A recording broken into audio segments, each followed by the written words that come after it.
નમસ્તે વિદ્યાર્થી મિત્રો, ધોરણ 10 ગણિત પૂરક પરીક્ષા જુલાઈ 2024 તમારે કાલે પેપર છે વિદ્યાર્થી મિત્રો. વિભાગ ડી માં હું તમને ગેરંટી આપું છું તમારે કેટલા માર્ક્સ આવશે. 20 માંથી 20 માર્ક્સ આવશે. વિડીયોને અંત સુધી જોઈ લેજો. તમને ખબર છે અહીંયા શું લખ્યું છે વિદ્યાર્થી મિત્રો, 8 પ્રશ્નોમાંથી કોઈ પણ 5 પ્રશ્નો લખવાના છે. 5 પ્રશ્નો 4 માર્ક્સના, એટલે કે વિભાગ ડી 20 માર્ક્સનો છે. તમારે શું કરવાનું છે વિદ્યાર્થી મિત્રો, તો અહીંયા સરસ મજાનો તમને ક્વેશ્ચન દેખાય છે 51માં નંબરનો અને 52માં નંબરનો. આ બંને પ્રશ્નો છે વિદ્યાર્થી મિત્રો કયા ચેપ્ટરના, 13મા નંબરનું ચેપ્ટર આંકડા શાસ્ત્ર. એના માટે તમારે શું કરવાનું છે, તમે સ્ક્રીન ઉપર જોઈ શકો છો, આ વિડીયો જોવાનો છે.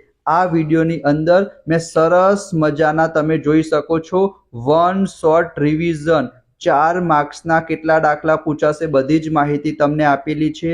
આ 3 સૂત્રો, MCQ કઈ રીતના પૂછાશે, એના સિવાય અહીંયા તમે જોઈ શકો છો મધ્યસ્થનો દાખલો. સરસ મજાનું ટેબલ બનાવીને તમારે પ્રેઝન્ટેશન કેવી રીતના આપવાનું, એના સિવાય અહીંયા તમે જોઈ શકો છો બહુલકનો ખોટી આવૃત્તિ વાળો દાખલો, તમારું પ્રેઝન્ટેશન કેવું આપવાનું. સરસ મજાનો મેં એક દાખલો, સરસ મજાનો એક વિડીયો બનાવ્યો છે વન શોર્ટ રિવિઝન. એ તમે જોઈ લેશો એટલે તમારા વિદ્યાર્થી મિત્રો 4 ને 4 8 માર્ક્સ પાક્કા થઈ જશે. બરાબર.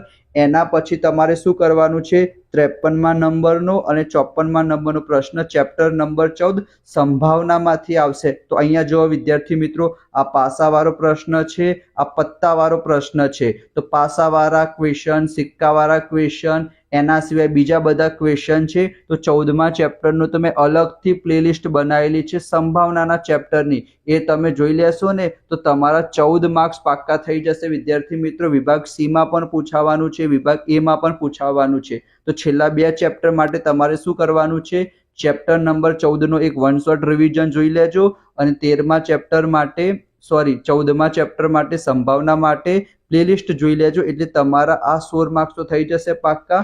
એના સિવાય વિદ્યાર્થી મિત્રો તમારે શું કરવાનું છે, 47મા નંબરનો ક્વેશ્ચન અને 48મા નંબરનો ક્વેશ્ચન છઠ્ઠા ચેપ્ટરમાંથી આવશે. એક પ્રમેય પૂછવાના ચાન્સીસ છે. તો 6.1 અને 6.2 આ 2 પ્રમેય કરી દેજો. અને એના સિવાય વિદ્યાર્થી મિત્રો 49મું અને 50મું એક 5મું ચેપ્ટર સમાંતર શ્રેણી અને એક 4થું ચેપ્ટર છે વિદ્યાર્થી મિત્રો દ્વિઘાત સમીકરણ. તો એ બંનેના એટલીસ્ટ તમે સૂત્ર જોઈ લેજો સમાંતર શ્રેણીના.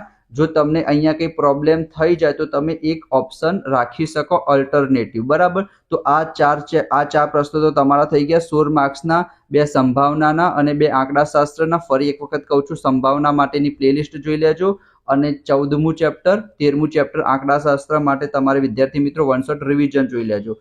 અને 2 પ્રમેય કરી દીધા. બસ આટલું કરશો તો પણ વિદ્યાર્થી મિત્રો તમારા 20 માર્ક્સ પાક્કા થઈ જશે. વિભાગ સી માટે અને વિભાગ બી માટે શું કરવું એનો પણ વિડીયો આવશે. તો ફટાફટ વિડીયોને લાઇક કરી દેજો, ચેનલને સબસ્ક્રાઇબ કરી દેજો અને અત્યારે હાલ જ પ્લેલિસ્ટમાં જાઓ અને આ વિડીયો જોઈ લો. તમારા ખૂબ જ સરસ માર્ક્સ આવશે. Thank you so much.